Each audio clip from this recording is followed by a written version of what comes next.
Welcome everyone to Raw Sport episode 26. My name is Ahmed El Houli and my co-host Mr. Tony Shen joins me on the show. Tony, how you going, mate? How's things? Ahmed, good morning. I can't believe we're 26 episodes down. 26 episodes down. We have a huge guest today, Mr. Peter Badel. Welcome to the show, buddy. How's things? Yeah, g'day, boys. Thanks for having me on. I think is Tony the richest one on here? I think he lives in Double Bay, doesn't he? So, Tony, you're Mr. Rich, mate. I'm the poor battler up here in Queensland. Makes Yeah, two of but us, Pete, mate. you're getting all the vitamin D, mate. You've got the best mental health of the three of us. Easily. Well, mate, after a few punches on this boxing show, I might be in trouble. So let's see how we go.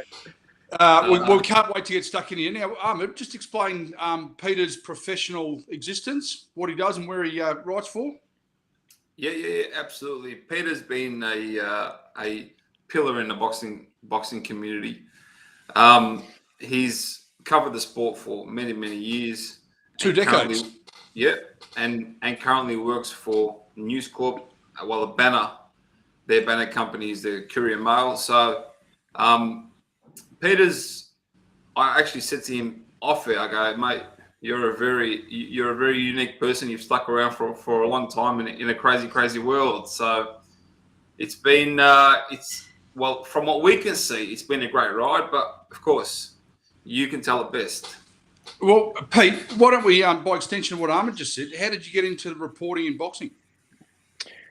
Well, guys, I've always it's probably like most Aussie kids. I mean, I loved sort of footy in winter and cricket in summer, and boxing was always a part of my life in terms of watching it. I remember, even hearing Jeff Fennick's first world title win against Satoshi Shingaki in the 80s at the Hordern Pavilion, of course. And I remember listening to the radio at the time, and there was a radio program, the Decibel Duo, of Zorba Peters and Greg Hartley, and they were calling rugby league games at the time. And I remember they crossed to a live update of Jeff Fennick's fight that day when he beat Satoshi Shingaki to win the world title. So I've always been fascinated with Jeff Fennick's exploits, and then of course Kostya Tszyu, and we all know some of the greats of Australian boxing, Vic Darkinian in later years. So I've always, and then of course Anthony Mundine was a polarising guy, but I always admired his talent. I interviewed him many times as a rugby league player.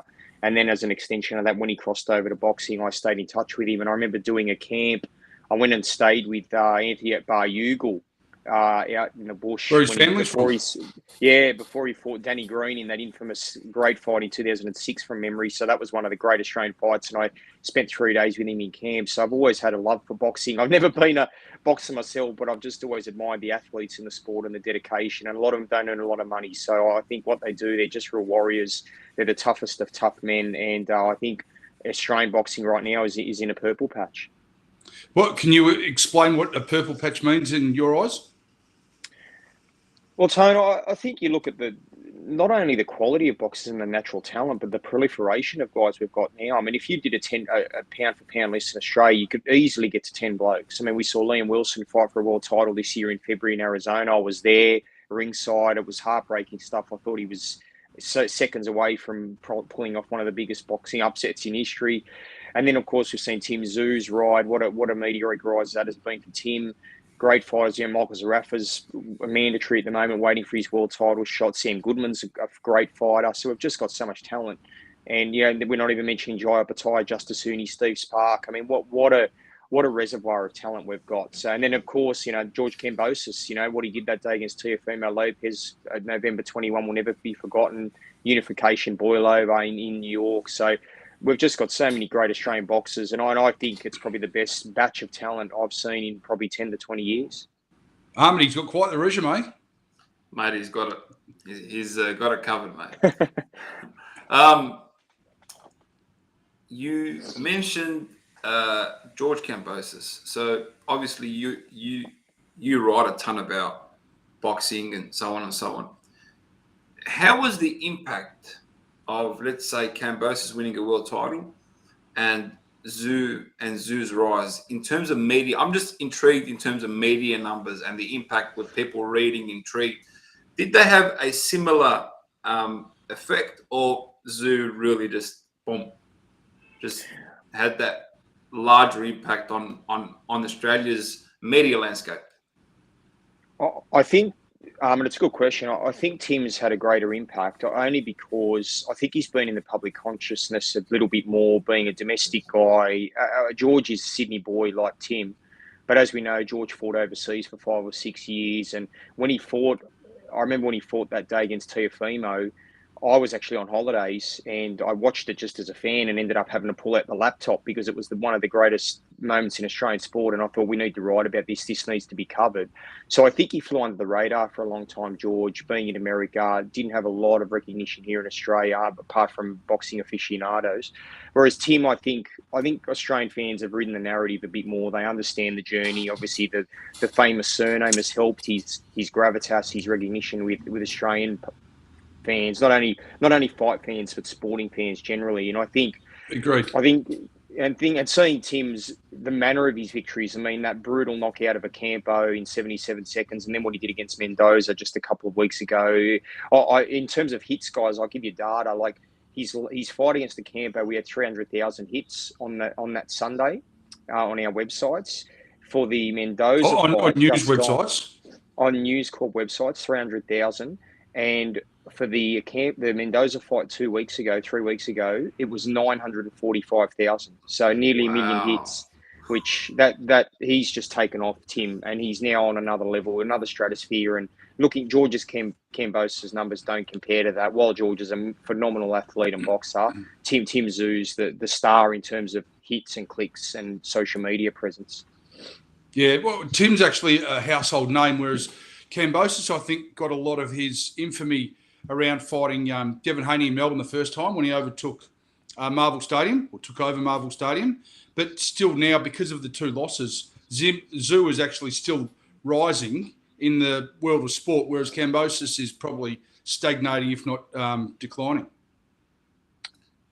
Yeah, it's a good point, Tone. I mean, I think George is at a pretty critical juncture of his career. I was there for both fights against Haney. I covered the first fight at Marvel, 41,000 people, probably the biggest crowd we've seen ever in Australian boxing, or since Horn against Pacquiao at Suncorp in 2017. And then his second fight, of course, Rod Laver Arena, was a better performance from George, but again, he was just outclassed. But I thought, against Maxie Hughes, I covered that here in Australia. I actually thought, if I'm honest, I thought Maxie Hughes won that fight. I gave Maxie 7 rounds to 5 against George. But being an Aussie, I wanted to see George win. I'm glad he did, but I thought Maxie probably deserved it. But George, won the belt there, and he now gets a chance to really rise again against what I believe will be a fight against Lomachenko next year sometime, potentially in Perth or Sydney, I'm hearing. So that would be a massive fight. If George can get that shot, he's back in the big time. And who knows, if he beats Loma and pulls off another Teofimo style boil over, well, George's star rises again. Was the Teofimo upset a huge hit on the national media landscape? Oh, absolutely, guys. I mean, it was the back page of the Telegraph the next day with King George, and I know as a result of that, I mean, you look at the numbers he got to his fight against Haney, 40,000, and that was purely on the back of what he did against Teofimo, because before that, you probably couldn't, if you weren't a true hardcore fight fan, you wouldn't be able to remember many of his opponents prior to fighting Teofimo. So that was a massive win for George, elevated him into true Australian boxing greatness. And I think he's still in the top 3 or 4 pound for pound for me in Australian boxing. You mentioned Horn Pacquiao. And you mentioned the 300,000 hits and 900,000, close to a million hits by Tszyu. Do you remember the impact that had? I'm just really intrigued at the sort of numbers that boxing, the impact it has on the Australian media landscape. Well, guys, look, the thing with boxing in Australia, I as much as I'd love to see it more prominent, it's probably a 3rd-tier sport or 4th-tier sport in Australia. And when you compare the other codes, I mean, the NRL and the AFL, in terms of our data on News Corp websites, AFL and NRL are miles ahead of the rest, even more so than cricket, which is a distant third. And then you've got, the Matildas had a bit of success during the World Cup. They grabbed the a bit. Yeah. What a tidal wave that was. We all rode it, didn't we? But look, I'd love to see boxing to be a more popular sport. I think though, there is genuinely a cluster of Australian fight fans who appreciate what our athletes do, And it's certainly on the rise. Like what Tim Zoo's done, he's blazed a trail. Liam Wilson got a lot of attention for his performance against Navarrete in Arizona. So I think boxing will look. I don't think boxing will ever be mainstream first tier on the level with NRL and AFL. But I would like to hope that one day it can continue to grow. And I think promoters like No Limit have done an outstanding job in trying to elevate our Australian boxers. Speaking, go on, Tony. You go. Go on. No, you go, Ahmed. Speaking of No Limit, talk to us about the impact that they've had on the sport and how Fox has worked in with them, and they've been able to sort of revive the sport and bring it back to the mainstream. Yeah, well, it's interesting, Armin. Look, some people have been critical of No Limit and the exclusivity deal they've done with Fox Sports. But I have to say, when you think about No Limit, they started out a decade ago with a promotion in Dubbo out in the bush. And a decade later, they're doing Mendoza v Zoo on the Gold Coast. And we've got a world champion. And what No Limit have done for boxing in Australia, they've taken the sport in terms of promotional credibility to world-class levels. I mean, I've watched a number of pay-per-view events this year. I watched Inoue Fulton in Japan. I watched Crawford against Spence. You look at the cards on both those. They weren't the quality that No Limits produced. I mean, No Limits card for Mendoza Zoo was as good as anything I've ever seen. All the fights went the distance. They were all cracking fights. Not only Zoo Mendoza, but the undercards. And even on the Nikita Zoo Brubaker card, you saw Tuisi against Kiki Latelli, two world-class heavyweight. It was a world-class heavyweight style performance, even though Tuisi's only had 5 or 6 fights. So, look, I think No Limit have been outstanding. And I think, guys, the pressure of exclusivity demands credibility, and it demands an execution and a professional presentation of an event, and I think they do that as well as anyone. But I've got to say, guys, even Angelo DiCarlo's had some good shows over the years. He's probably as good a matchmaker as anybody. You know, the Turchi Masson world title fight earlier this year was one of the best fights I've seen in 20 years. It was a war. So there are very good promoters out there, and what Dean Lonergan did with Horn Pacquiao will probably be unrivaled. 50,000 at Suncorp. But to me, No Limit, they've taken this exclusivity, they've run with it, and they're now world class in my eyes, and they're giving a genuine platform to Australian fighters. Pete, valid point. They've definitely performed. They've brought up the expectations for the regular boxing consumer and the hardcore fan to now, this is the sort of production we're going to have. These are the sort of events we're going to have. It's got to be at this limit. Their social media presence is flying and growing in numbers.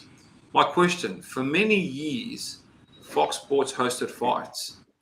And I'm just pretty much relaying information from what is out there.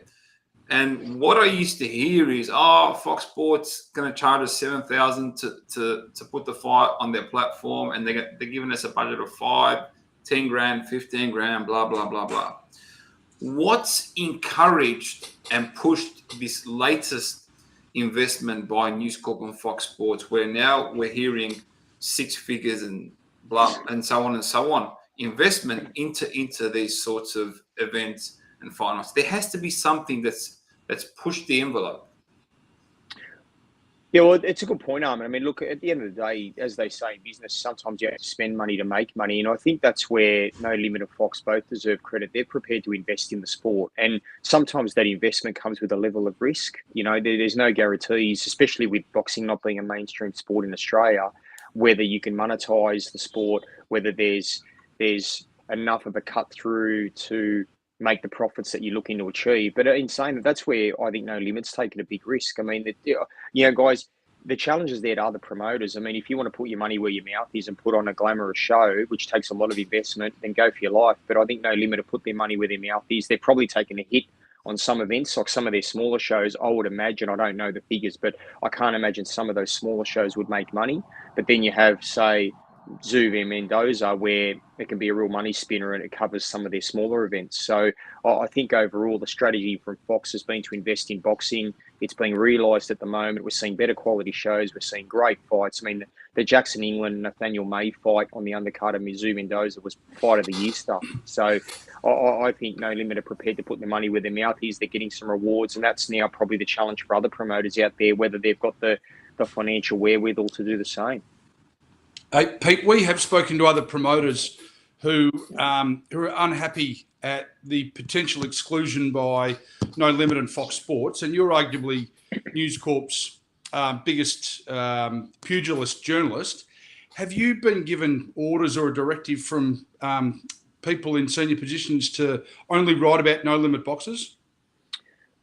No, never, Tone. I mean, look, we have at Fox Sport, at News Corp now, we have a number of commercial deals across all sports. We have commercial deals with Netball Australia. We've got commercial deals with the AFL. And as a result of that, naturally, when there's a commercial tie, there is going to be some expectation around content. But I can honestly say, guys, I've never had anyone at the company say you must do stories only on No Limit fighters. Like I did a story on Justice Hooney last week before his fight against Andrew Tabiti in Mexico. That was a full page. So he's not a No Limit fighter. I did a story on him. I'm doing a story actually today as we speak on Jason Maloney and his upcoming world title defense in Canada. I've done stories on Dylan Biggs, who's not a No Limit fighter. So, and naturally, the No Limit, when there is a No Limit show, there is an understanding that it will get big publicity, but rightly so, because we're trying to elevate Tim Tszyu. We want to give Sam Goodman his time in the sun. But the promotion of No Limit fighters does not come at the exclusion of non-No Limit fighters. So I've written about many guys who aren't No Limit fighters, and they get plenty of traction as well. Interesting. Again, traction. How popular are these local fighters? These like my biggest thing now is like for Justice Hooney, Jai Patai is a world champion. Mm. How many people know that, right? Yeah. So these are the things that sort of that I'm so curious about from the outside to sort of understand. When you write a story about Justice Hooney, Justin, what kind of traction do local fighters get? Do people tune in? Do people, a small amount, hardcore fans tune in? How does the regular person pretty much absorb that content? Yeah, so for example, guys, if I did a story on Justice Hooney day to day, or Joe Goodall, for example, who fights this week, you might get 5,000 clicks on a story, which is not a lot. But there's an interesting correlation between fight day stats and the numbers. So on fight day, a Tim Tszyu story leading up to the fight might do 10 or 20,000. On fight day, it's six figures. So It shows to me that there's an appetite from the general sporting consumer to know what the result is. Some people can't afford to buy pay the $60 for main events, so they just want to see round by round descriptions on News Corp websites. So our clicks are probably 10 to 20 to 30 times more on fight day. But I know, interesting guys, Paul Gallen was massive hits as a result because of his NRL fame. His fight against Lucas Brown had more than 100,000 hits. So that shows that if you've got some gravitas in other sports, it can be transferable to boxing, and that's why Gallen was so successful. Pete, who are the boxers that are driving all the traffic? Is it Tim Tszyu? Is it Harry Garside? Is it Paul Gallen? Sonny Bill Williams? Yeah, good question, Tony. Yeah, look, it is. If I did a story right now on Paul Gallen wanting to make a boxing comeback, that would get more hits than a Jai Opetaia story, which is sad to say, but that's the reality. Jai does not attract big hits. I don't know why. Maybe he's not well known in Australia. Maybe he's been a controversial character. Jai, he didn't fight for so long, of course, after his broken jaw after the Breeders' world title win. So there are certain fighters that will get more clicks. You know, Tim Tszyu is one of them, our more popular ones. Michael Zarafa is quite polarizing, so he gets some fair clicks. He's got a pretty big following in Melbourne, the pretty boy. Yep. And so they get more of the clicks. But guys like Justice Hooney, Jai Opetaia, given their talent and their status in the sport, they probably don't get the attention and the clicks they should. So how do we fix that? Shows like this, Ahmed. Shows like this. I think, guys, I'd love to see. Like I said, we need a greater social understanding. We need more promotion, and I think Fox Sports try and do their best. I'd love to see other networks get involved. I know Stan dip their toe in the water with a few fights. I know they had the NRL fight night in Townsville a couple of weeks ago, which was that card was fantastic. So, look, I think if Stan got that was sorry, Pete. That was driven by Coda Nasser and Sonny Bill Williams and Mike Sneesby. There were some good fights there. Paul Okuso headlined that, of course. So, look, there's the fighters are there. We just need a greater we just need a greater push in the media space. And even if I'd love to see free-to-air networks, guys, show fights and get behind it. When was the last time we saw Channel 10 or Channel 9 show a boxing show or a boxing fight? Which was something that happened in the 80s and 90s with Kostya Tszyu fighting and Jeff Fennick. So, unfortunately, it seems to be the methodology that boxing only has to be a pay TV event to sell pay-per-views, but why can't free-to-air TV get involved as well and really drive numbers to the masses in Australia? I think the governments in the particular states and the networks are more inclined to jump on the UFC at the moment. It just seems to have real desire for the mainstream person to get on board, whereas boxing, I think, has probably been a victim of interesting decisions, criticism, and certain characters. Yeah. What do you think, Armin? What's your take on it? What do you think are some solutions? Well, one of the things that you said earlier is Fox News Corp have gone all in, right? We're not seeing that elsewhere, and then we're sort of hearing of Stan doing a show here and a show there and a show there. And if I was these promoters, I would turn around and say to Stan, either show up or, because you're doing more damage to the sport than helping it. At the end of the day, what we need to understand is this sport has the ability to be one of the top 5 sports in the country. Because when there's a fight night, whether you're an NRL player, whether you're an AFL player, whether you're a test cricketer, doesn't matter who you are, you want to be there front row, right? And we've seen that countless times over the years. Doesn't matter which generation, that's always been the case. If the stars are interested, right? Imagine the cross promotion if this was used by some of these networks between boxing and other sports. In America, it's done all the time. They take them to baseball game, they take them to basketball game, for some reason in this country, it doesn't happen. Very rarely ever do we see that cross promotion. It's like our bigger leagues are so tied up and so blocked off. And it's just killing, in my opinion, it's killing the sport because the networks are not willing to make that investment. And I think there's a few political reasons as well as to why this sport is being held back. It's been looked at in the past as some controversial figures have got involved with it, and they've sort of painted that stigma. But I really say a huge thank you and congrats to Fox, because putting the money up finally and giving the sport what it needs is it. As they say, it takes balls. This is a raw sport, so we can say whatever we want. It takes balls to do that. But the other networks at the moment are just talking. Like, we're not seeing that same investment. So there needs to be a push by others in the sport to really push these networks over the edge and say, it's got to happen. But also, I'm going to come back to you now, is that exclusivity hurting the sport as a whole? Because now we've got a whole bunch of fighters who will struggle to get fights on these mainstream platforms, Main Event, Fox, KO, so on and so on. Well, it's interesting, Ahmed. I think just firstly on the exclusivity component, if you look at No Limits exclusivity, yes, they've got a certain stable of fighters. So they've got Tim Tszyu, Nikita Tszyu. They've now added Liam Wilson to their stable and Vegas Larfield. But then they've also put many other fighters on their cards. Albert Nolan was on a card recently. He was one of the great fights against Vegas. It was another cracking fight. So they are giving some up-and-coming talent opportunities. Yeah, Wade Ryan, a veteran of the sport, fought against Vorobiev recently, one of the greatest wins of his career. He was on a no-limit card. Isaac Hardman has been on no-limit shows. So they're all getting their opportunities. I think, guys... Oh, wow, we've lost Pete there, just as he was getting to the... Did News Corp cancel his internet? Oh, he's back. There he is, Pete. Pete, we lost you just as you were making a very, very valid point, buddy. Yeah. Is his audio there, Ahmed? No, he's gone and come back again. Well, we've had a few messages on our Facebook page, Ahmed, of some really good support, which is nice to see. It's from Saad Ali and Abs Curdy and Carl Cardi. Yeah, absolutely, mate. We love the support of the fans always, all the time. Pete, got you back. Oh, sorry, boys.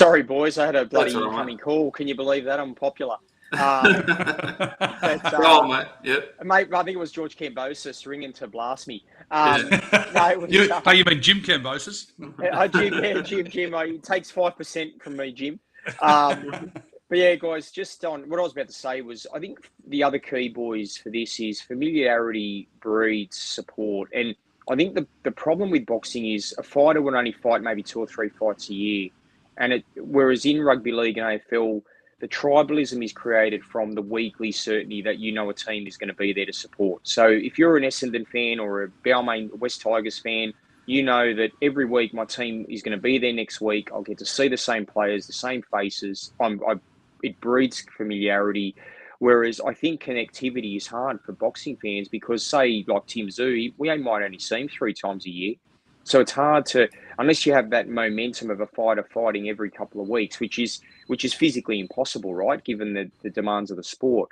So I think, maybe a weekly boxing show would certainly get more numbers. And if that means we need a greater stable of fighters and we maybe rotate them and almost have like a Premier League style situation where we have weekly fights.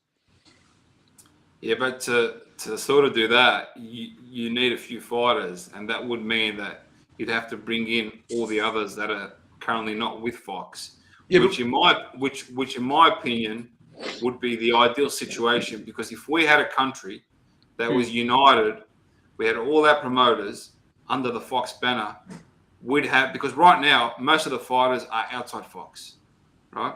And a lot of talent is going overseas because they're not getting the opportunity here. So imagine I know this is a bit of a stretch, but we can dream and imagine. This is the land down under. So imagine we had all these promoters under the Fox banner, right?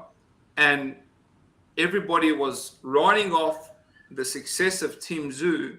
Tim Tszyu's got a window. He's got a 10-year window, right?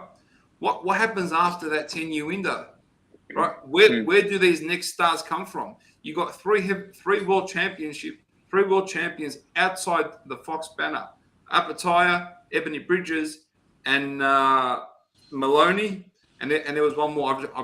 I've just gone blank. So there's actually 4. So imagine the stars that we could have headlining Australian boxing under the Fox banner. All the promoters, put your egos aside. Let's work together for the betterment of the sport. We need a mediator in the middle. Tony Shen, I reckon you'd be the perfect person to sort of mediate this sort of setup. And it's so much better for the sport because the talent's going to be there week in, week out. That's when you can hold probably a show every second week, right? Because you've got the talent there. At the moment, it's impossible to sort of do that. And then imagine the TV numbers, imagine the media numbers, But hey, do the other codes want that? That's the other question that we have to ask ourselves. Yeah, free-to-air is a big component too, guys. I mean, if you think about it, I think it's only 20% of the Australian households have pay TV, right? So that's only 5 million people in Australia. If you get free-to-air support, if you get free-to-air promotion, you're touching the hearts and minds of every Australian that's got a television. Then I think you get real cut through and you get real impact on free-to-air networks. So I'd love to see Channel 7, 9 and 10 get involved in that capacity. Maybe it'll never happen, but I'd certainly love to see it and give Australian boxing the profile and the status it deserves. We had Queensland promoter Angelo DiCarlo on last week, who actually said that he and Brian Armatruda are in talks with the 7 and 9 networks. So hopefully something positive can materialise out of these discussions, and then we can create some competition, which is going to be better for the future of the sport. Absolutely, mate. And as Pete sort of referred to, that free to air is crucial, and that's why with the AFL and these other networks, part of their contracts, legally they have to have some sort of free to air coverage because it makes a big difference. All right. We have gone above and beyond our time limit. Pete, it's been an absolute pleasure, mate. You've shared a ton of nuggets with us. Yeah, thanks. Before we let you go, one last one from me, and then probably Tony will have one last one. Then we'll close shop. Where do you see the future of Australian boxing moving forward? Oh, look, I think it's on a precipice to greatness, boys. I mean, I really do. I mean, you look at the boxers we've got at the moment in Australian boxing. They're at the midpoint of their careers. I mean, Jai Opetaia is in his mid-20s. Tim Tszyu, I think, turned 29 yesterday. Happy birthday, Tim. So Justice Hooney is 24. We've got so many quality fighters. Jason and Andrew Maloney, they're getting on a little bit now, but Jason's a world title holder. So I still think that we haven't seen the best of Australian boxing. I think the next sort of 3 to 7 year window, we're going to see a lot of world title shots. I'd love to see Justice Hooney get a world title shot. I think he's capable of it. Whether he can win a world title, I don't know. He probably hasn't got the power, but he's got the talent. He's got the speed to at least get a world title shot. And I think Jai Opetaia can unify the cruiserweight division and then step up to heavyweight. I'd love to see him fight Justice at heavyweight. And then Tim, he's got another division in him. I think he can be a 2 or 3 division world champion. And Sam Goodman can win a world title if he probably won't win one while Inouye is in his division. But if Inouye vacates and moves up, when he beats Tapales, I think Goodman can beat anyone else in that division. So I think, guys, we can have 5, 6, 7 world champions concurrently. And let's not forget Michael Zarafa. He's one win away from a world title. So it's an amazing era, and we're just fortunate to be witnessing it. Pete, the last one from me. How do we incentivise the boxers outside of appearing on television and getting them more money?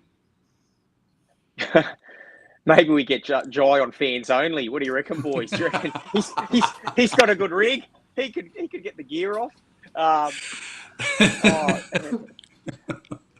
Guys, I mean, really, for most boxers, their monetization comes through sponsors, doesn't it? And it comes through pay-per-views. So if the pay-per-view numbers are better, they make more money, and that's incumbent upon us as boxing fans to get behind them, to buy pay-per-views, and then the promoters and the networks to work hand in glove to maximise their earnings capacity. And I think if we can grow sponsorship, we can grow the stable of support for these boxers, they will get the paydays they deserve.